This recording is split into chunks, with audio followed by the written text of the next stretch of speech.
नमस्कार, हिंदी आचार्य चैनल पर आपका स्वागत है। आज हम संस्कृत के सुभाषित पढ़ने जा रहे हैं, यानी कि संस्कृत की ऐसी सूक्तियां, ऐसी कहावतें जिनको हम आज भी याद रखते हैं, जिनसे हमें आज भी सीख मिलती है।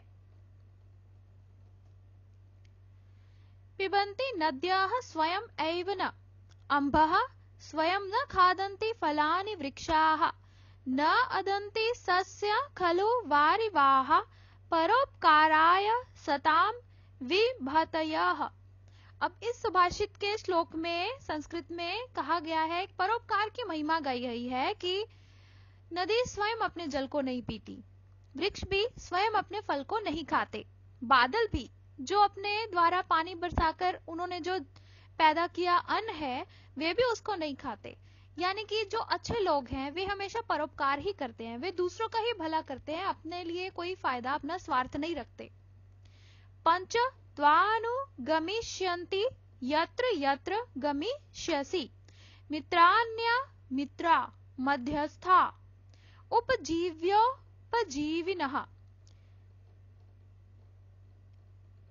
अब इस श्लोक में कहा गया है कि आप कहीं भी चले जाइए, आपको 5 लोग वहां जरूर मिलेंगे। 5 लोग हमेशा छाया की तरह आपके पीछे लगे रहेंगे, कहीं भी चले जाइए।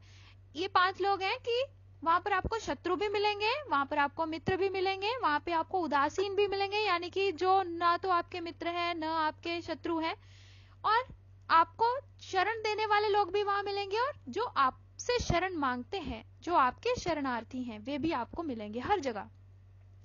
यस्य कृत्यम न जानन्ति मंत्रम वा मंत्रितम परे कृतमेवास्य जानन्ति स वही पंडित उच्यते।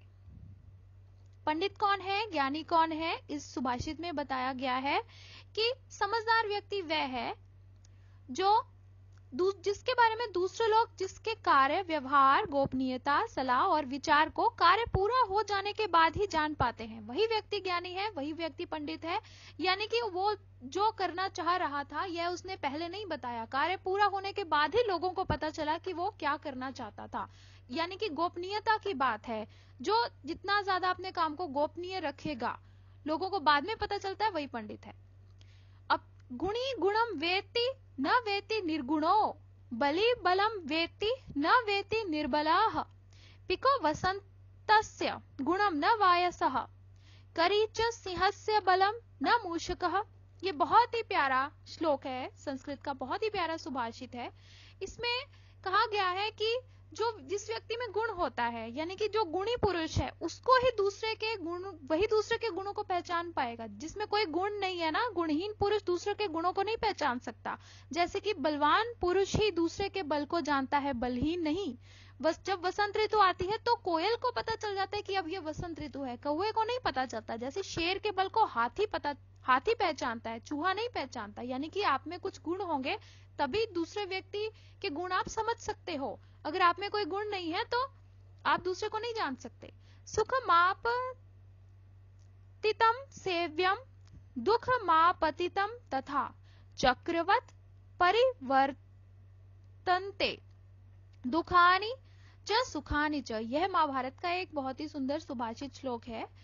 इसमें कहा गया है कि जीवन में आने वाले सुख का आनंद लीजिए और दुख को भी स्वीकार कर लीजिए। सुख और दुख तो एक के बाद एक चक्रवत आते ही रहते हैं। जैसे पहिया कभी ऊपर की तरफ होता है, कभी नीचे की तरफ होता है, उसी तरह से सुख और दुख दोनों एक के बाद एक आते रहते हैं।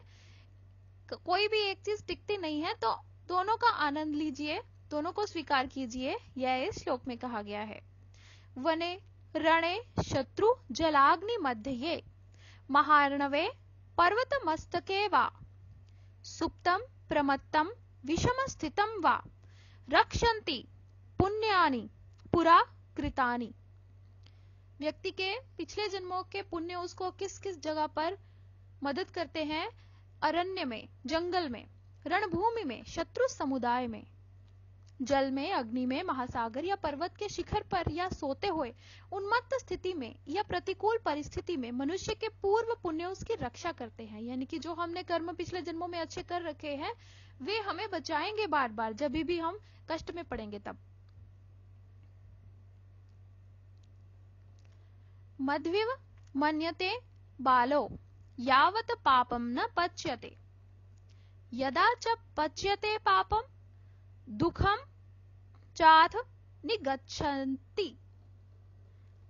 यानी कि जब हम पाप करते हैं तो जब तक पाप संपूर्ण रूप से फलित नहीं होता तब तक वह पाप मधुर ही लगता है। पाप करते हुए हमें बहुत अच्छा लगता है जब हम पाप करते हैं, क्योंकि अभी वो पाप पूरी तरह से फलित नहीं हुआ। परंतु जब वो पूरी तरह से फलित हो जाता है, उसके बाद जब उसके परिणाम सहन करने पड़ते हैं व्यक्ति को, तब उसको पता चलता है कि जिसको मैं बहुत ही मीठा समझ रहा था वो वास्तव में कितना कष्टकारी कार्य था, जो मैंने किसी का नुकसान किया और आज मेरा नुकसान हो रहा है। न विश्च सेद विश्चस्ते, विश्चस्ते नीति विश्चसेत, विश्चासाद भयमुत्पन्न मूलान्यपि निकृन्तति। अब इस सुभाषित श्लोक में कहा गया है कि भरोसा किसी पर नहीं करना चाहिए। जो व्यक्ति भरोसे के लायक नहीं है उस पर तो भरोसा नहीं ही करें, लेकिन जो बहुत ही जिस पे हमें विश्वास है उस पर भी हमें अंधे होकर भरोसा नहीं करना चाहिए, क्योंकि जब ऐसा व्यक्ति हमारा भरोसा तोड़ेगा तो हमें बहुत नुकसान होगा। यानी कि विश्वास जिस पर नहीं करना उस पर तो नहीं ही करना, लेकिन जिस पर जो विश्वसनीय भी है उसको भी हमें बहुत गहरी बातें नहीं बतानी चाहिए, क्योंकि कल को वो भी हमारा विश्वास तोड़ सकता है।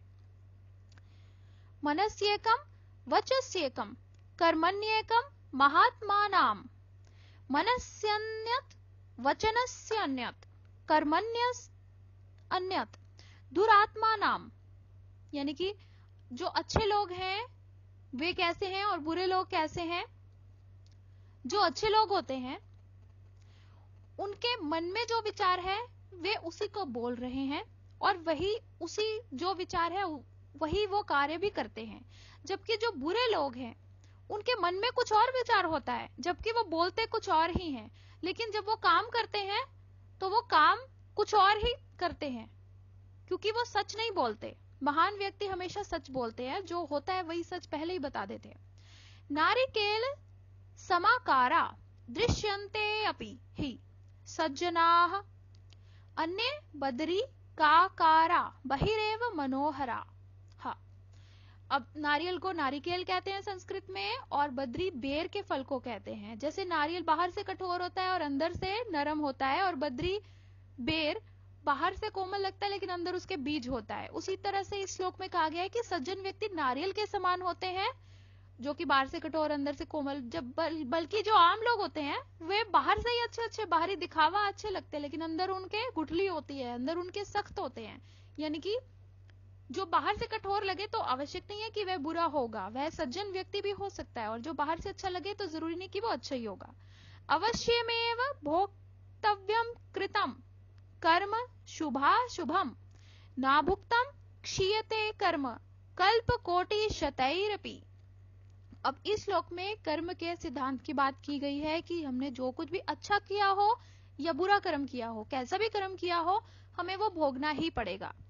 प्राणी द्वारा किए गए शुभ और अशुभ कर्मों का फल भोग उसे अवश्य ही भोगना पड़ता है, क्योंकि सैकड़ों कल्पों के बीत जाने पर, कल्पों यानी कि बहुत सारे युग बीत जाने पर एक कल्प होता है, तो अगर इतने सारे समय के बीत जाने पर भी बिना भोग किए कर्म फल का नाश नहीं होता। यानी कि हमने अच्छा किया है तो हमारे साथ अच्छा होगा, बुरा किया है तो हमारे साथ बुरा होगा, लेकिन हमें भोगना जरूर पड़ेगा। भाषाशु मुख्या मधुरा दिव्या गीर्वाण भारती, तस्याम ही काव्यम मधुरम तस्मादपि सुभाषितम। अब इस श्लोक में संस्कृत की प्रशंसा की गई है कि गीर्वाण भारती संस्कृत को कहा गया है, देवताओं की भाषा को कहा गया है, कि सभी भाषाओं में मधुर भाषा देव भाषा संस्कृत है, और संस्कृत के साहित्य में भी सबसे मधुर काव्य है, और काव्यों में भी सबसे मधुर सुभाषित हैं। जो अभी हमने पढ़े सुभाषित संस्कृत की वो सूक्तियां हैं जिनमें बहुत ही ज्ञान का भंडार भरा है। इनको पढ़कर हम अपने आप को बहुत ही समझदार बना सकते हैं, क्योंकि ये हमारे पूर्वजों के अनुभव हैं। आशा करते हैं कि आपको ये वीडियो पसंद आया होगा। ऐसी और वीडियोस देखने के लिए हमारे चैनल को सब्सक्राइब कीजिए। हिंदी आचार्य।